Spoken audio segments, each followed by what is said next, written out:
جايبه لك شويه افكار ببلاش كلها موجوده عندك في البيت. الازاز البلاستيك بنرميها كتير، فلا بدل ما نرميها هاتي كده الازاز قطعيها زي ما انت شايفه كده وهتحطيها في الكراسي من تحت او في الصالون او الانتريه او اي حاجه عندك بتتجرع على السيراميك. فالفكره دي حلوه جدا، انا عن نفسي عجباني قوي برضو. حكايه غطا الازازه دي، الازازه اللي انت هتقطعيها ترميها لا، شيلي الجزء برضو اللي فوق بتاعها، يعني الازازه هنستخدمها كلها، شيلي الجزء اللي فوق زي ما انت شايفه.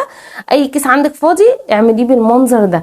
الفكره دي عجباني جدا جدا، حلوه كده وموفره، وبعدين الكيس مش هيخش له بقى رطوبه ويخش له حشرات.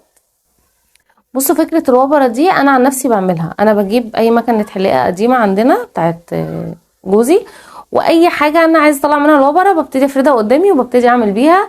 بصراحه بتشيل معايا الوبره كلها. فالفكره دي انا كده كده بعملها من زمان، فانا قلت برضو اشاركها لكم لو انتوا حد عايز يستفاد. افكار مش بفلوس، دي كلها ببلاش.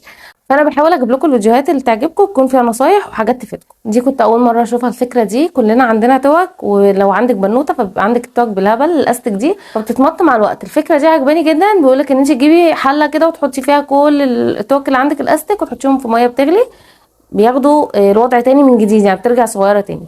انا شيماء غريب، لو انت اول مره بتشوفيني ما تنسيش تحطي كومنت الحلو اللي شبك وتقولي لي بتابعيني منين. اشوفكم ان شاء الله على خير، مع السلامه.